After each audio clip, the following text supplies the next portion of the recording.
channel. You just tuned into a Better Me YouTube channel. And today I'm actually going to share my birth story with you guys.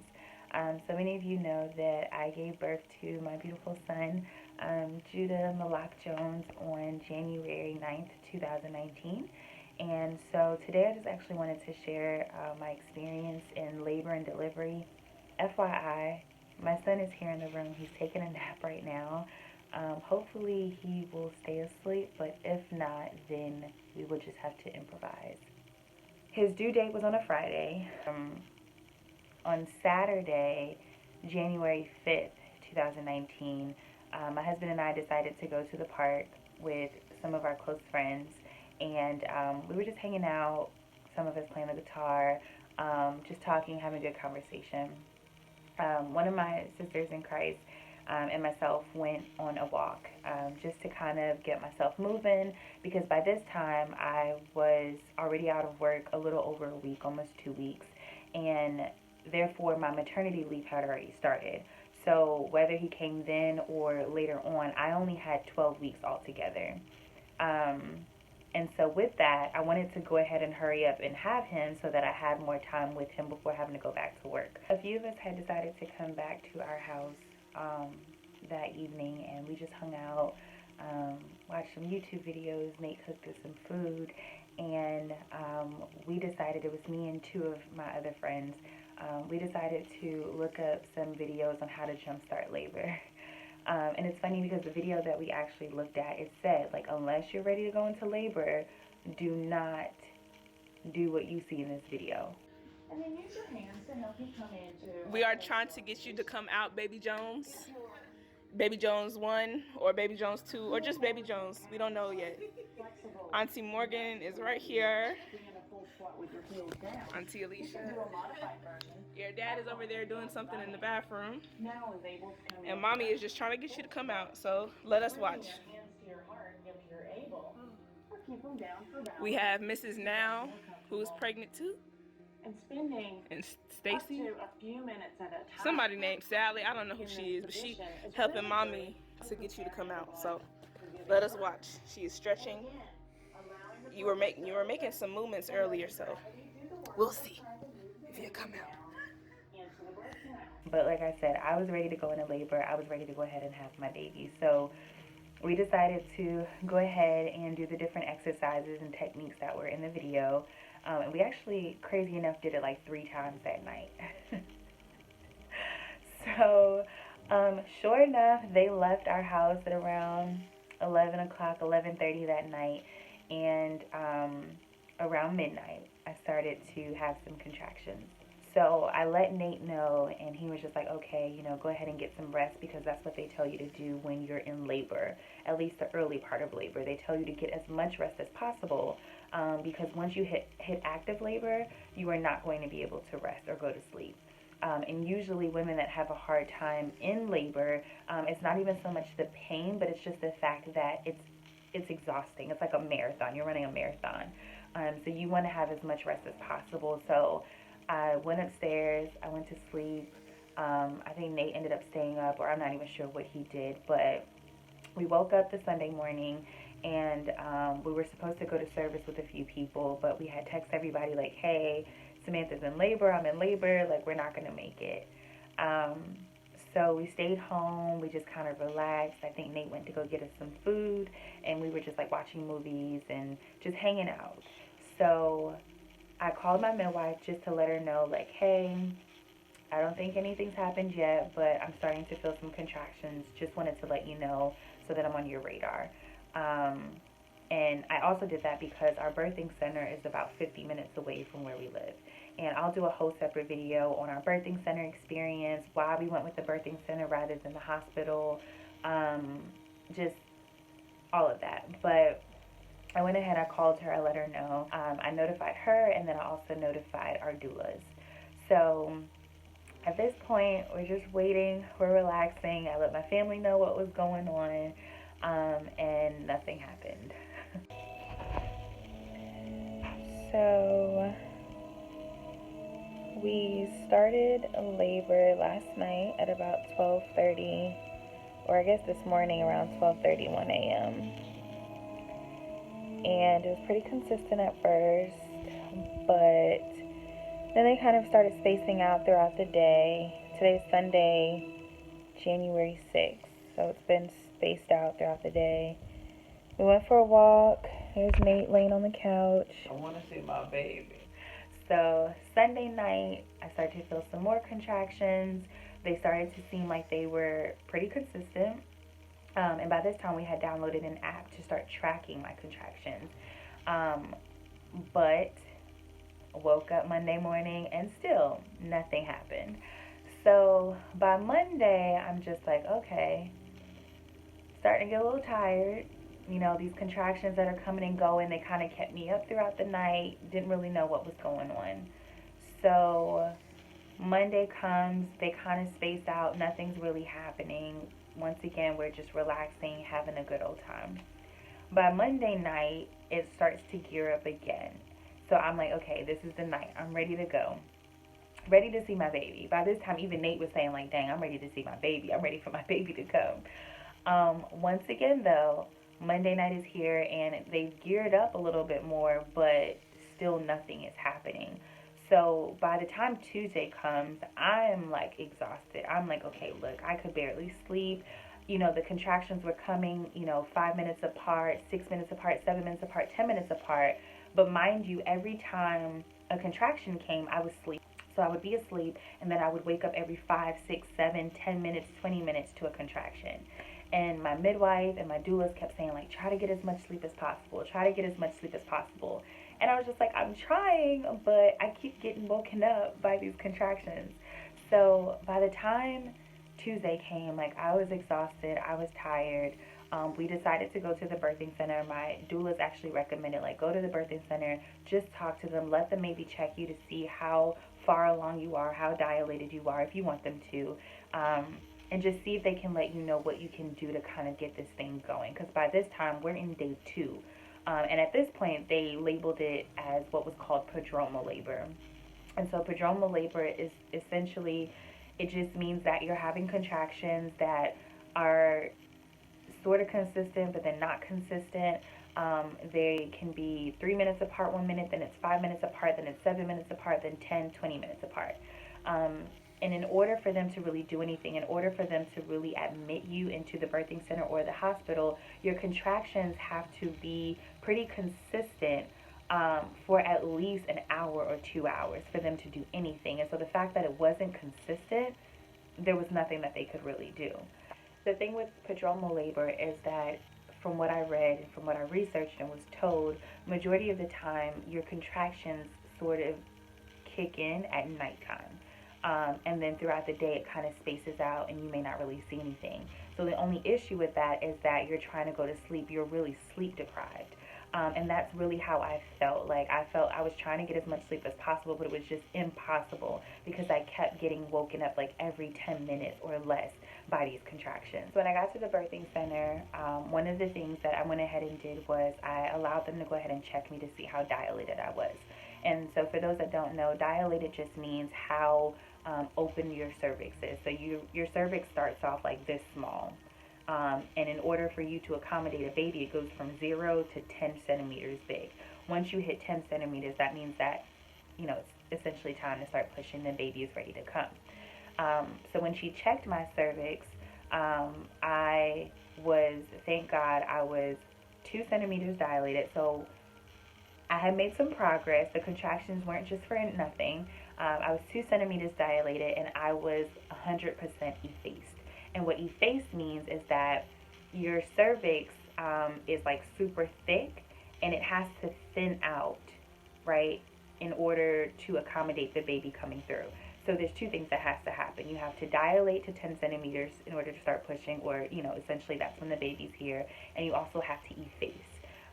So the good thing was I was 2 centimeters dilated, so I was a little open, and I was 100% effaced, which was really a blessing because from what I was told by my doulas, a lot of women can be like dilated and ready to go, but they're not effaced yet, meaning their cervix has not thinned out. And sometimes that can be the holdup. when it comes to labor and delivery. So the fact that I was already 100% effaced, but only 2 centimeters dilated, like that was major progress.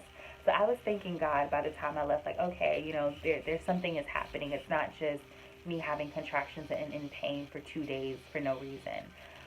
Another thing that my midwife did was she did what was called a membrane sweep, and these are all things that she discussed with me, and I opted in to do, which is another reason why I chose a birthing center. I wanted to be able to be educated on my options, and I wanted to be able to have the control in saying this is what I want to do or this is what I don't want to do.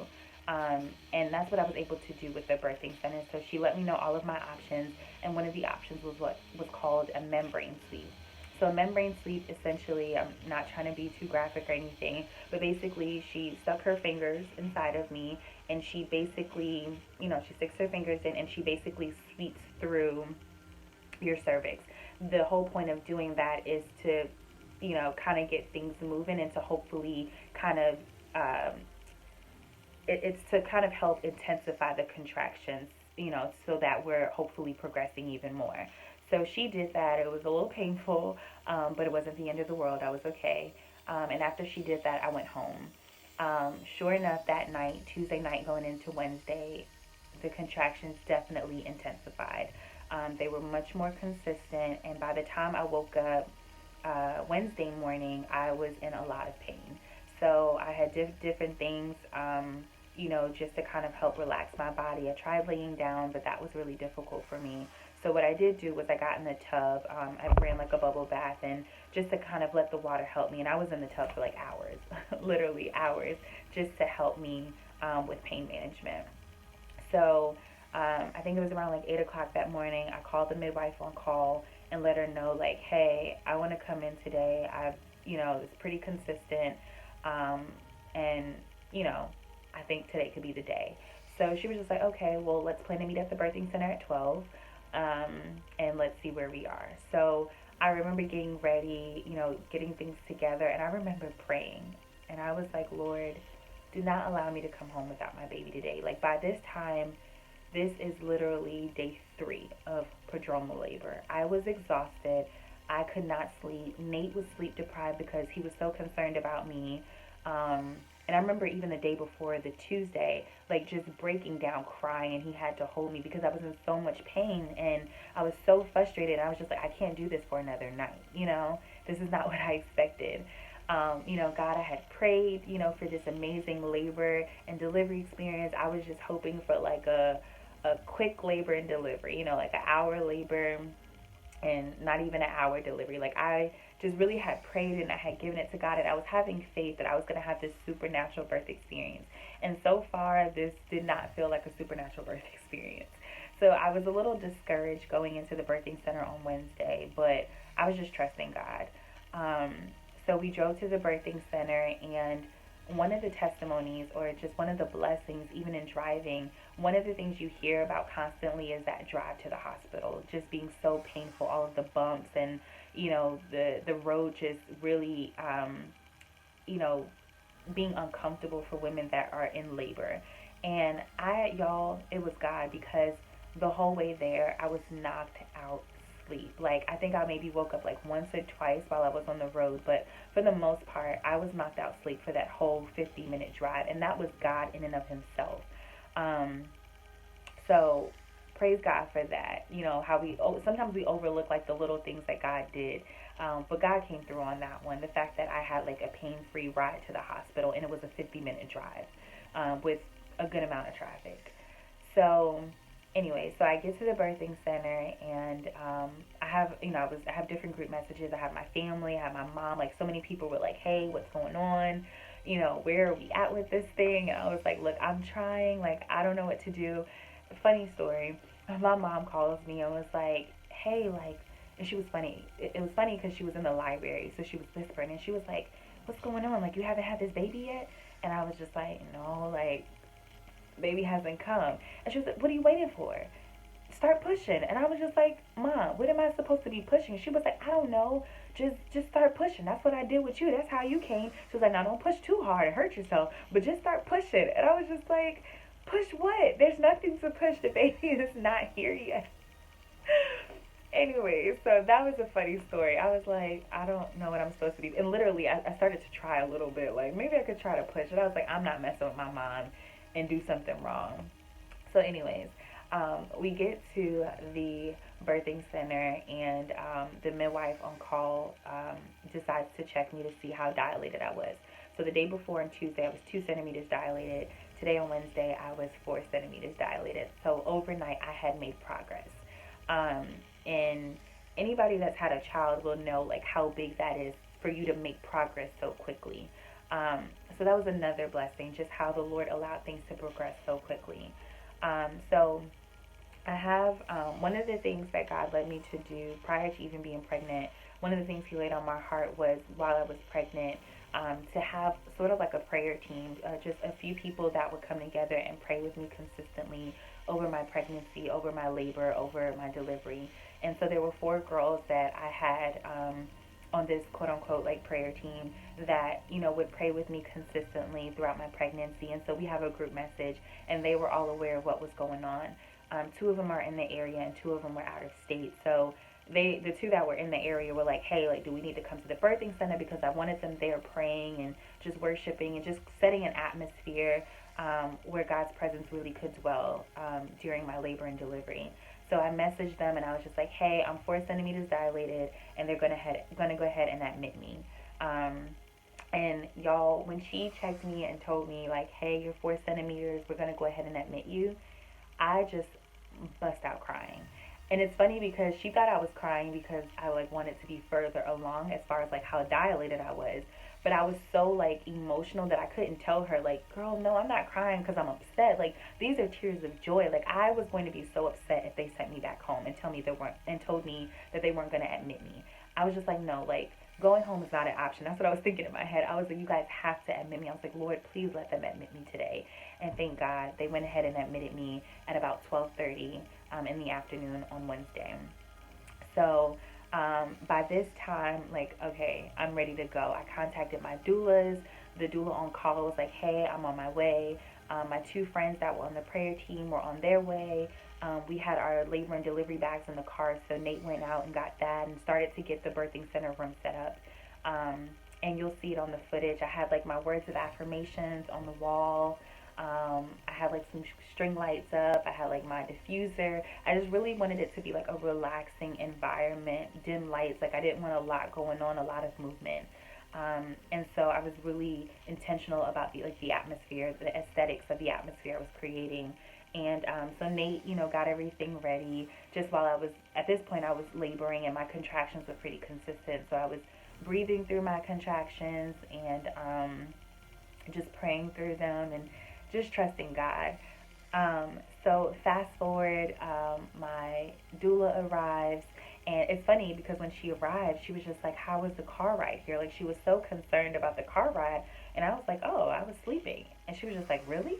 You slept the whole way here? And I was like, yeah, I think I woke up like maybe twice, but yeah, it was fine. And she was just like, wow, okay, like, yeah, usually that's probably like one of the worst parts for women. So I was praising God for that. And so um, a little bit later, my 2 friends had gotten there, and they like immediately got to work. One of my friends brought her guitar, so she was just playing the guitar and worshiping, and we were all worshiping.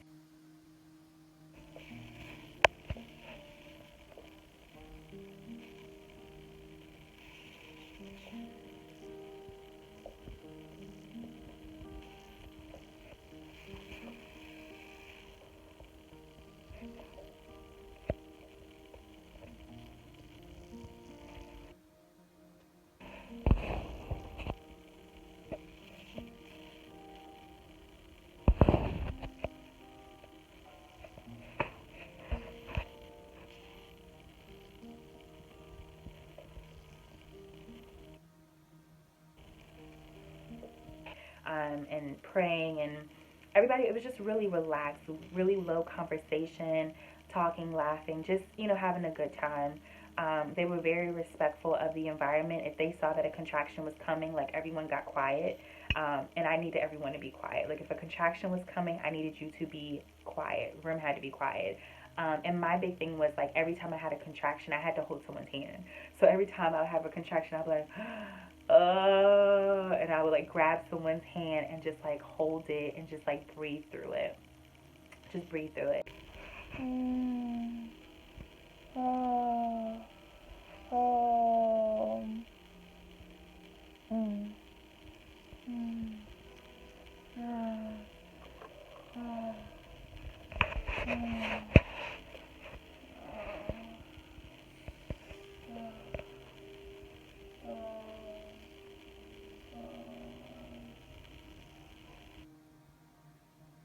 And I know a lot of times we see these labor and delivery stories and it's like this horrific traumatic experience, but literally y'all, that was not my experience at all. Like it was a very calming environment. Like even my contractions were very controlled.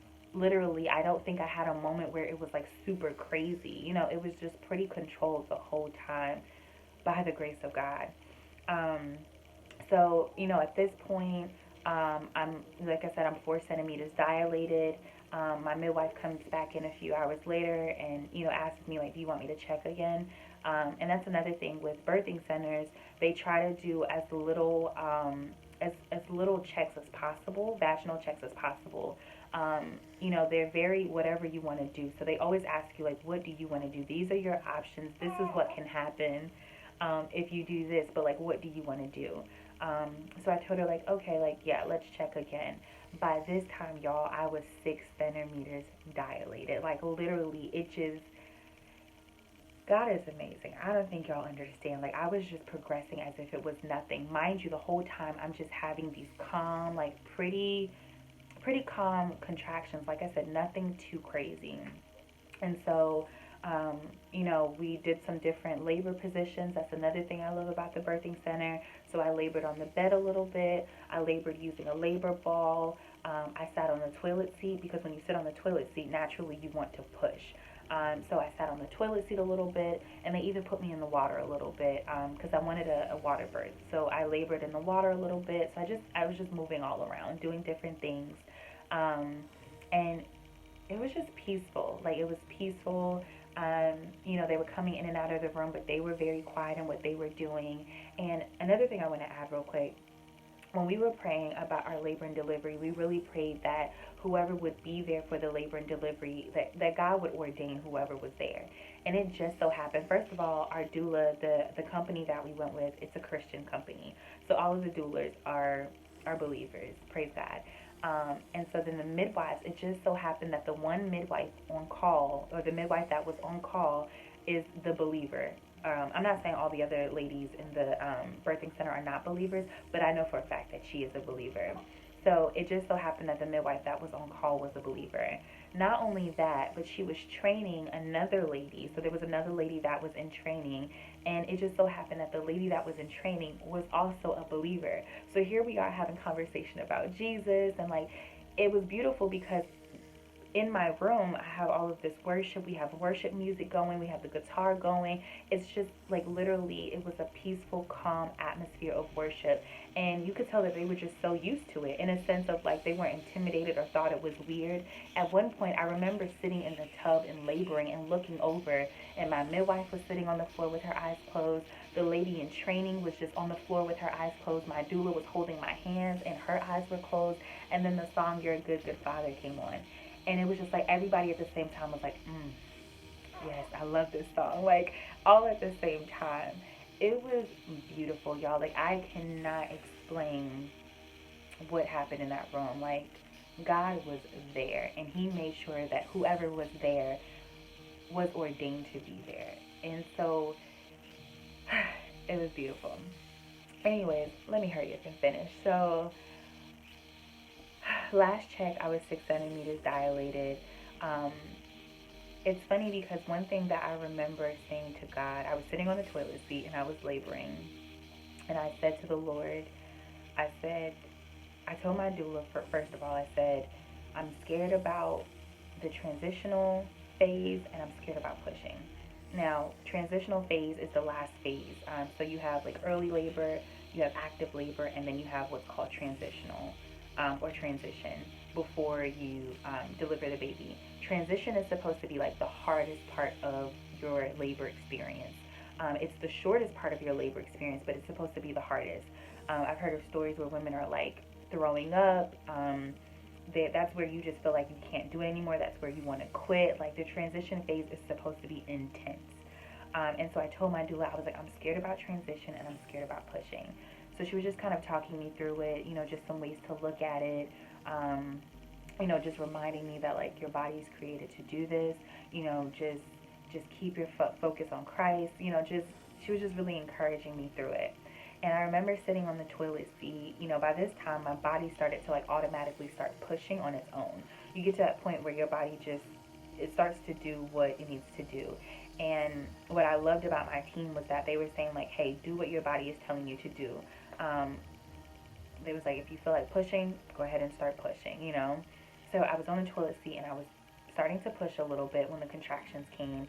And I remember saying to the Lord, I was like, God, I was like, we started this experience off a little rough, and I really want a supernatural experience. And I was like, God, you are a redeemer. I need you to redeem this experience. I need this experience to end with an amazing testimony. And it did, y'all.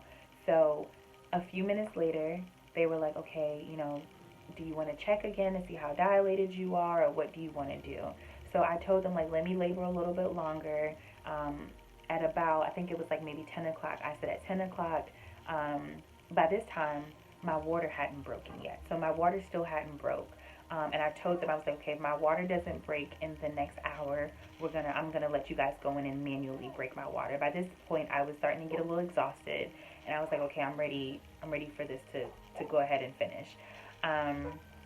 So, okay, let me hurry up. So about an hour went by. It was a little after 10 o'clock, and my water still had not broken. So I decided, like, hey, you can go ahead and manually break my water. It wasn't going to bring any harm to the baby, or, it wasn't harmful to me or anything like that. So they decided to go in and break my water. By this time, I was 10 centimeters dilated, like 10 centimeters. Y'all, literally, I went from 2, 4, 6, 8 to 10 centimeters dilated. Like, literally, that's the pattern it went throughout the day. So I was 10 centimeters dilated. They broke my water. Immediately when they broke my water, the contraction level went from like, to, all right, I need y'all to run the tub water, because I knew that it was time to go ahead and push this baby out.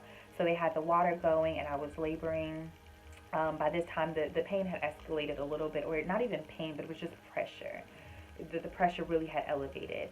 And so I got in the water, and I at first I started on my knees, and so I started pushing, and I think I had like maybe 2 or 3 pushes, and I was screaming really loud in those 2 or 3 pushes.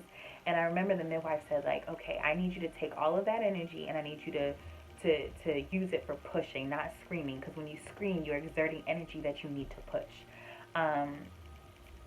Another thing just to add in there real quick, by this time there was a shift change. So the midwife that was a believer ended up having to leave. Or she didn't have to, but she lives far away. I remember she lives out of the state. She lives in like Virginia. So she went ahead and left, and there was a shift change where another midwife came in. What was beautiful about that, though, was that the midwife that was training, she could have left as well, but she decided to go ahead and stay, being that she started with me. And I really appreciate that about her, because she didn't have to do that. She could have went ahead and left, but she decided to stay and finish out the process with me. So instead of the midwife that came in during the shift change kind of taking over, the midwife that was in training finished it out. Like, she was the one that basically delivered my baby. And it was great because she was the believer, and that's who I wanted to deliver my baby anyway. So it worked out perfect. So I'm in the water, and I had a few pushes, and like I felt him, but it's just like he wasn't coming out yet. Okay, so I don't think I'm going to be able to finish this video before he wakes up, but it's okay. Oh, you're right there? Hopefully it's not too loud. Now, normally they say that a first-time mom can push for hours and hours until the baby finally comes. Now, I hear what they say, but y'all, I'm trying to tell you, I told the Lord, I said, God, I cannot do this for hours. Like, mind you, I was in prodromal labor for 3 days. So I was already going into actual labor sleep deprived. I hadn't really slept in 3 days, neither Nate nor myself. So I already like was praying like, God, I can't do this for hours. Like, I need him to come within a few pushes. And y'all, the Lord did it. Like, so serious. So I had a few pushes, like I said, on my knees, and then I decided to lay back. And I just needed them to say, like, we can see the baby's head. I kept asking. I was like, can you see the baby's head yet? Every time I would push, like, can you see the baby's head? And they'd be like, not yet, not yet. And I remember thinking, like, okay, this push is going to be it. Like, I'm really going to push with all my might, and I'm going to push until I can't push anything else until they can at least see the baby's head. And the Lord gave me strength because I pushed with all my might. I think the contraction was gone and I was still pushing. I was still pushing, and I remember them saying, we can see the baby's head. We see the baby's head. And I got so excited. I was like, I looked at Nate. I was like, really? Can you see his head? And Nate was like, yes. Like, I can see his head. You're almost there. You're almost there. Y'all, I said one more push. I was like, okay, Samantha, one more push, and that is it. That's what I told myself. I don't care what nobody else said. And I looked at the midwife. It's funny. I looked at her, and I was like, how many more pushes until this baby comes out? And she was like, I'm hoping just a few more, and the baby will be here. And I was like, okay. I pushed one more time, and I felt the baby coming, but he didn't quite come out. So then I sat back down, or I rested back, and I was like, okay, one more push. I just felt it. I just knew it was going to be one more. And I pushed with everything within me, and he came out. Oh my gosh, y'all. He popped right on out. Okay. You got it, baby. As much as you can. Push. Big push. You got it. You got it. You can There we go. There we go. That's it. That's it. Beautiful. That's it. There we go.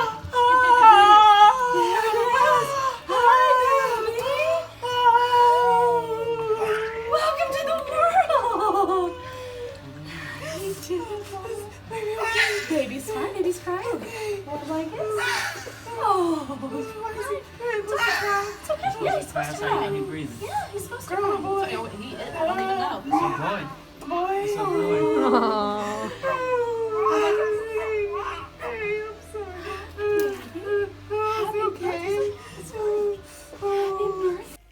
Now, they said it takes first time moms hours. Like, they can be pushing. Normally, you're going to be pushing for hours. I pushed my son out within 30 minutes. Y'all, within 30 minutes. Like, it was no more than 10 pushes altogether. Within 30 minutes, he came out. The midwife, kind of helped him make sure, like, the umbilical cord wasn't around his neck or anything. Nate, like, picked him up and put him on my chest.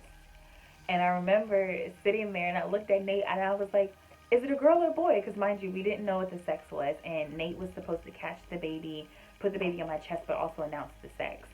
And Nate looked down, opened his legs, and was like, it's a boy. It's a boy. And, y'all, I just started bawling, crying. Like, I just started bawling, crying. Really.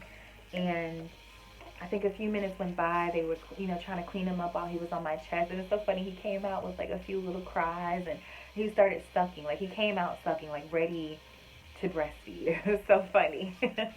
And I remember just asking them, like, can someone call my mom? Like, FaceTime my mom. So they FaceTimed my mom so that she could see me. And so they FaceTimed my mom, and my mom is there, and she's super excited.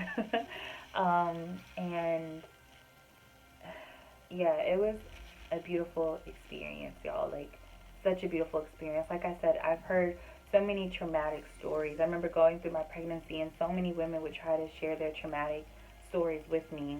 And don't get me wrong, like, those are people's experiences, and I'm not invalidating that in any way, but I just really wanted to trust God that it didn't have to be a traumatic experience. I wanted to trust God that, Lord, you created my body was made for this, and I'm trusting you to have a beautiful story. God, I want a beautiful story, and I had an amazing story. It started off a little rough because of labor for 3 days, but the fact that I was still able to have a natural birth, this was a natural birth without any medications. Um, the fact that I was able to still have a natural birth after 3 days of labor was a testimony in and of itself. And my doulas even said that, they were really concerned that I would not be able to have a natural birth because I would be too exhausted and sleep deprived from being in labor for 3 days. So they were even, I mean, it was a testimony. Like, everybody was just like, oh my gosh, like, we can't believe this just happened. Like, they were so encouraged. And even my doula just shared, she was like, I've never had an experience like that before. Like, where there was just worship and there was just so much peace. And another testimony, I told my doula the two things I was scared about was the transition phase, and I was afraid of pushing. And even when I got to transition is when you're usually about 8 to 10 centimeters dilated. I remember looking at my doula and I said, like, hey, when am I going to enter transition? And I remember her looking at me and saying, you're in transition right now. And she was like, I can't believe the way that you're handling it. Like, the fact that basically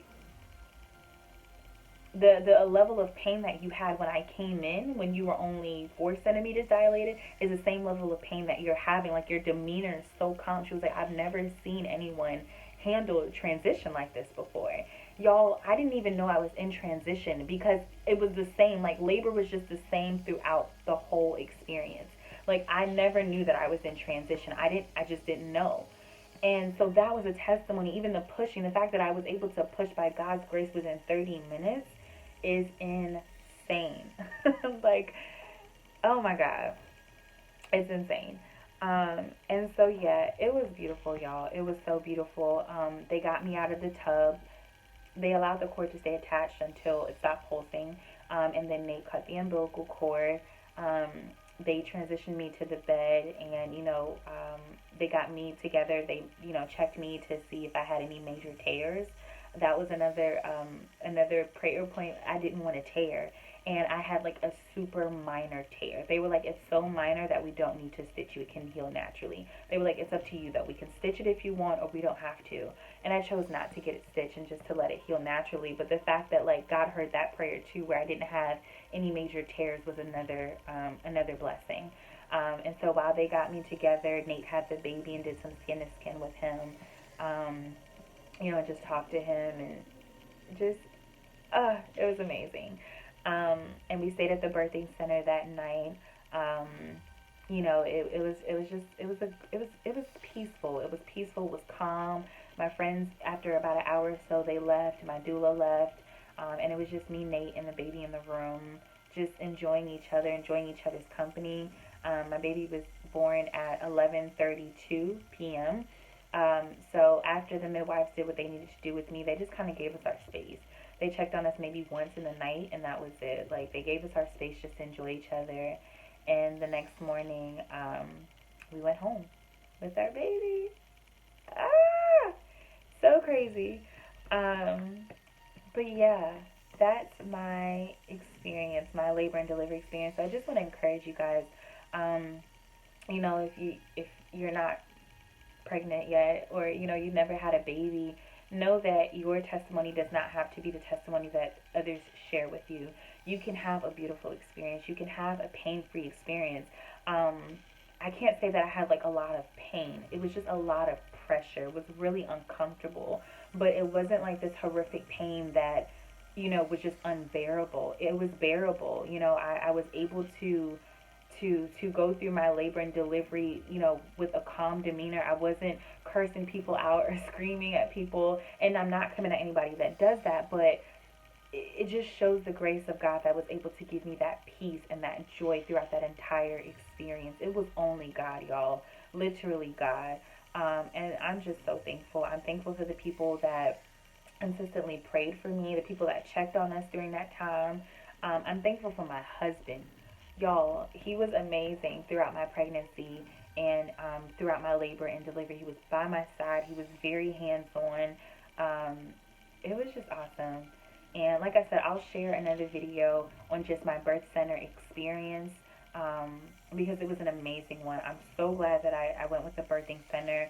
I felt so respected throughout my experience. I felt very educated throughout my experience. It wasn't just like, oh, this is what we're going to do.